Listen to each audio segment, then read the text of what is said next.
The president finds himself in the midst of a foreign policy challenge. He plans on closing Guantanamo and rallying allies around the world to fight aggressors with either force or sanctions. What's really going to work, though, and who is really going to help? I'm Ed Berliner. The facts so you can decide. This is Midpoint.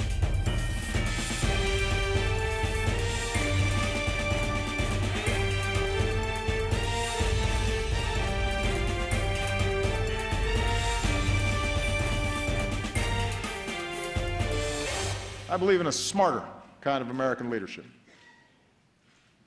We lead best when we combine military power with strong diplomacy, when we leverage our power with coalition building, when we don't let our fears blind us to the opportunities that this new century presents. American forces are leaving Afghanistan. The president says the war there is over. There's also the threat of violent extremists looming all around the world. The president used the State of the Union to call on coalitions of global forces to fight terror. But we've heard this all before. What else does he have planned? What is substantive that can help push American foreign policy forward and keep Americans safe?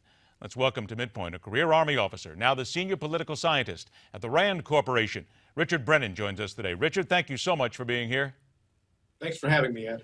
Richard, is the president kidding himself, and is he just basically glossing things over when he says, and I quote, "Tonight, for the first time since 9/11, our combat mission in Afghanistan is over"? Is there any military strategist who really believes that we're going to stay out of Afghanistan?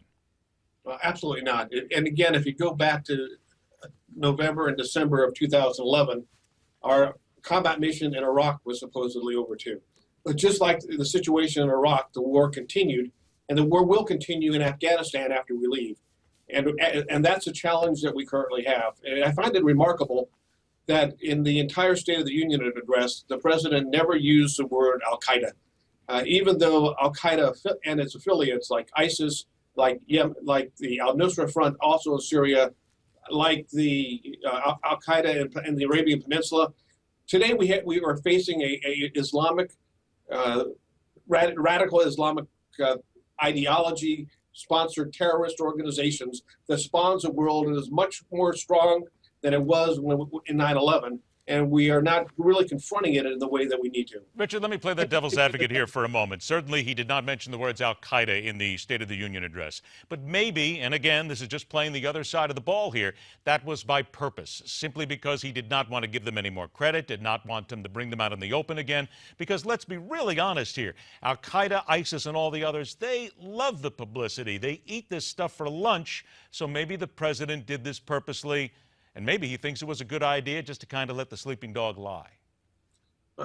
That would be an argument, but I think that if you're giving the State of the Union and the state of the security of the United States and the free world, you have to identify what the threat is. And the threat is radical Islamic ideology that was first generated by al-Qaeda and that has now spawned hundreds or tens of dozens of organizations around the world. This is the challenge for our generation. Just like the challenge in World War II was the ideology of fascism and communism, we have this ideology that is espoused by al-Qaeda that needs to be confronted, and it needs to be confronted in a holistic sense as we target, and we just can't ignore it. And I think that's what we're doing. We're ignoring it. We're using smart bombs. We're using drones. We aren't capturing people that could give us intelligence. There's a lot of problems with what we're doing today, and we're going to confront this ideology. Now, just something you said right in there, we're not capturing the people who can give us intelligence. You're one of the few people who have actually brought that to the fore at this point. And there's a lot of people who are so upset about it, they're saying, look, we've done that once before. We've got people who don't deserve to be in Gitmo right now who are being held by American forces. We shouldn't be doing that. Is it not fair to say that if we are going to get back into this war, if we are actually going to be effective, we got to turn these people loose sometime? We have to turn our intelligence sources loose, and we've got to start taking prisoners and asking questions. Yeah, I think we absolutely have to do that. I spent 5 years in Iraq, and some of the greatest successes we had against al-Qaeda and al-Qaeda in Iraq was because we captured the individuals, we questioned them, we got documentation, evidence, we got information from their computers, their cell phones, and that led to the follow-on attacks, and it gave us an ability to defeat or significantly defeat that organization. And it wasn't until we left Iraq that it was able to grow again. If we are serious about going after this organization today, you have to have an ability to capture, interrogate, and get the documentation that you need for follow-on attacks. About 20 seconds left, then we'll take a break, come back. But is the president again making a critical mistake if he talks about emptying Guantanamo? I think he is. And if you don't hold them in Guantanamo, you need to hold them somewhere. But we just can't let these people go. They will go back to Yemen. And then, as we recall, the attacks from Paris were largely emanated from people who had contacts there. Here's that word again, Yemen. We've had that in a lot of conversations today and in the last couple of weeks. We're going to do it again. If you would, please stand by just a moment, Richard. We'll be right back to you after the break, because we need to look a little bit further at not just the nation of Yemen, but there's a whole lot of money going through that company and that country right now, and it's American taxpayer dollars. That and much more when we continue right here on Midpoint.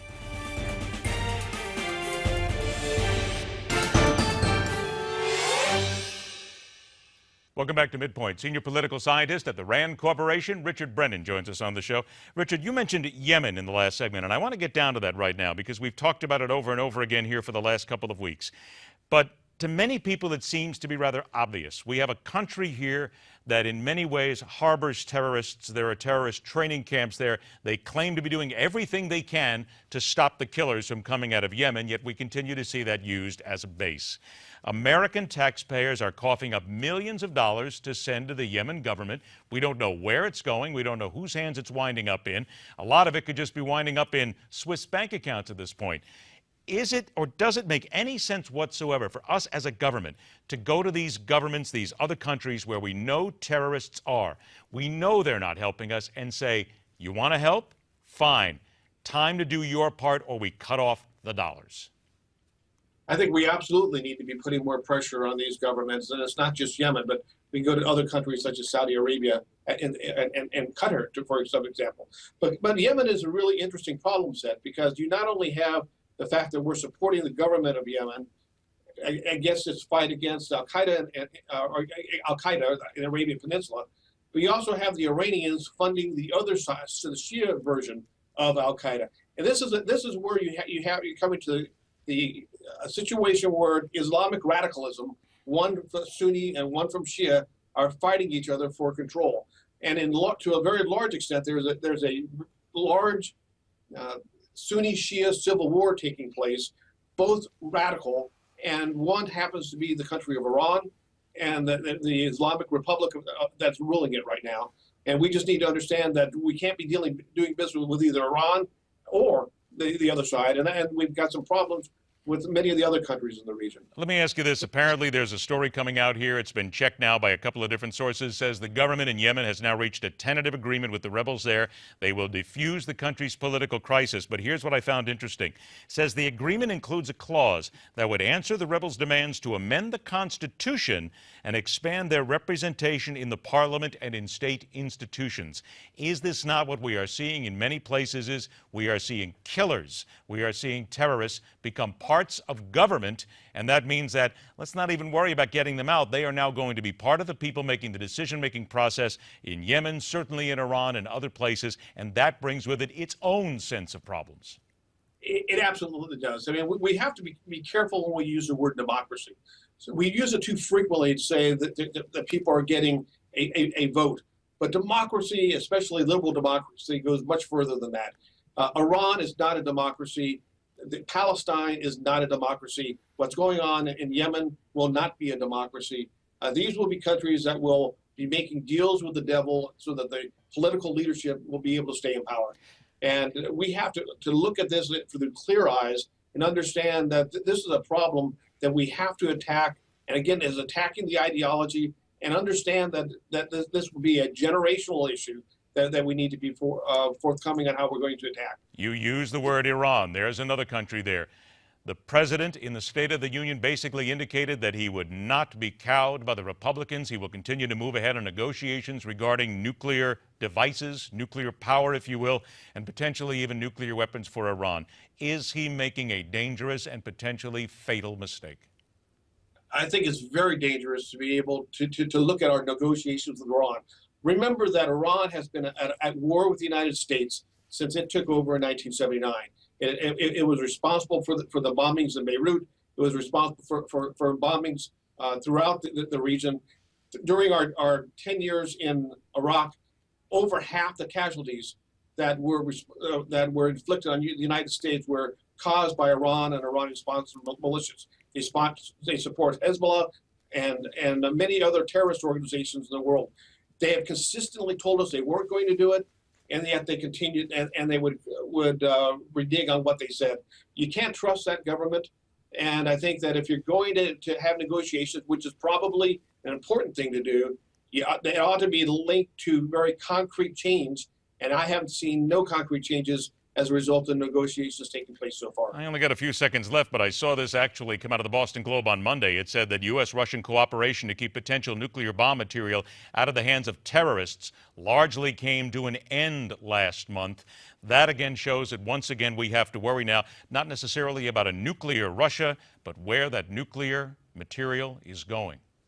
Absolutely. And we also have to be worried about a resurgence in Russia. If I could just make one other point, and that is one of the things the president did not comment on yesterday was the impact of his budget cuts on the Pentagon for what the military would be able to do in terms of its training and readiness. This is a significant issue that if we aren't being very careful, by 2019, we will have the smallest army that we've had since the beginning of World War II. That leaves the United States in a position of very high risk. State of the Union is precarious indeed. Richard Brennan, thank you so much for joining us. It's a pleasure. I'll look forward to the next time we speak. Thank you. All right, take care. Coming up next, time to go back and look at the State of the Union from somebody who has actually been on the inside of the Beltway before, former FEMA Director Michael Brown. And after the break, the president, new issues and new sanctions on Iran, not going to happen. More is coming on Midpoint.